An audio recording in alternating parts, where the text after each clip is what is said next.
The Zephyrian scout ship Whisper of Stars drifted silently through the outer rim of what their star charts labeled as System 7739 Delta. Commander, Vextar had been monitoring long-range communications from this backwater system for cycles, intrigued by the primitive electromagnetic signals emanating from the third planet.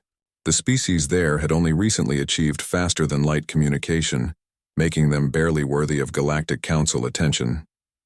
Commander, his sensor operator chittered, mandibles clicking nervously. I'm detecting a massive energy signature approaching our position. Vextar's four eyes narrowed as he studied the readings. The signature was unlike anything in their databases, raw, brutal, and impossibly large. Classification? Unknown, sir. Whatever it is, it's enormous. Before Vextar could respond, space itself seemed to tear open. A vortex of twisted light and energy erupted into existence, and from its depths emerged something that defied comprehension. The alien ship was a behemoth of dark metal and crackling energy, stretching nearly 50 kilometers from bow to stern. Its hull was scarred and battle-worn, bristling with weapon emplacements that could level continents. By the void, Vextar whispered.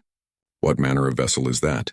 The answer came in the form of a transmission that pierced through their shields as if they were gossamer. The voice that emerged was calm, measured, and utterly terrifying in its confidence.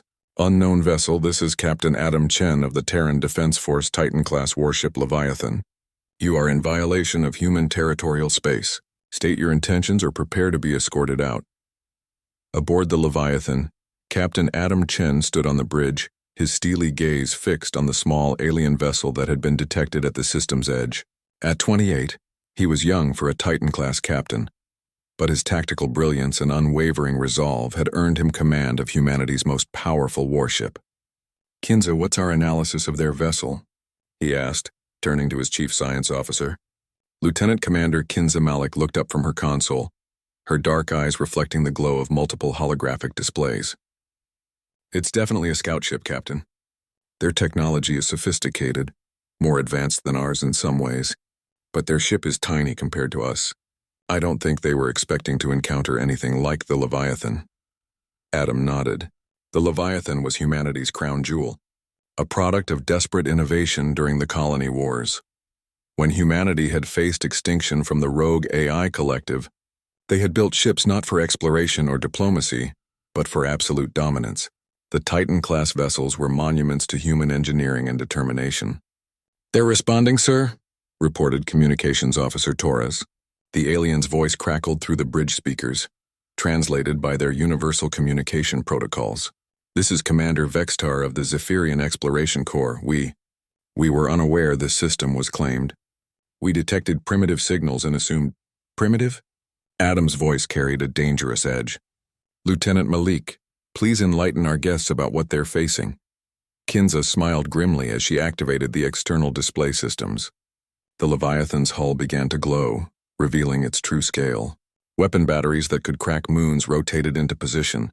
Shield generators hummed with enough power to deflect asteroid impacts. The ship's massive engines, capable of tearing rifts in space-time itself, pulsed with barely contained energy.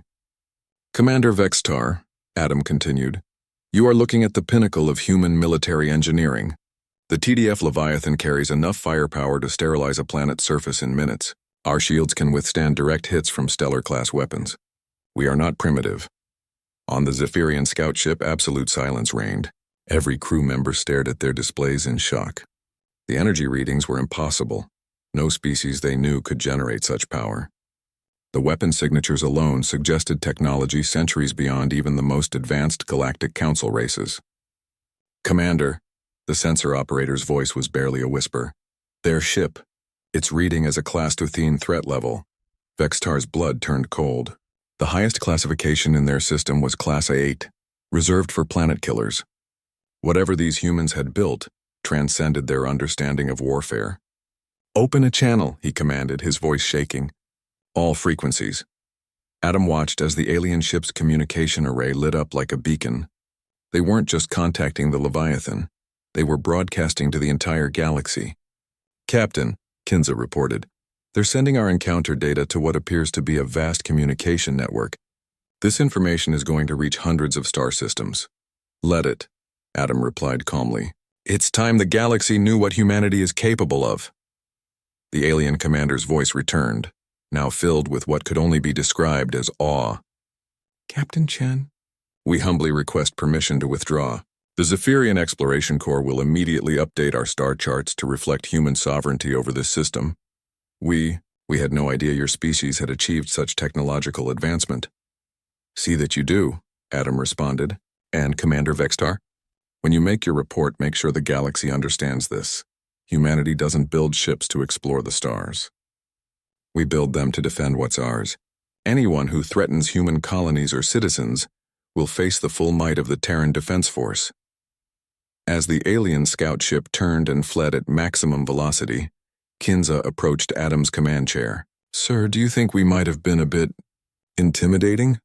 Adam's lips curved into a slight smile. Kinza, for 3 centuries, humanity fought for survival against impossible odds. We built the Titan-class ships because we learned that in this universe, peace comes only through strength. Today, the galaxy learned that lesson too. Through the viewports, they watched as the alien ship disappeared into hyperspace, carrying with it the news that would change everything. Humanity was no longer the primitive species from System 7739 Delta. They were a force that demanded respect, commanded by captains like Adam Chen, and served by brilliant officers like Kinza Malik. The age of humanity's galactic presence had begun, and it would be defined not by exploration or diplomacy, but by the awesome power of ships like the Leviathan, titans of human engineering that left even ancient alien civilizations speechless.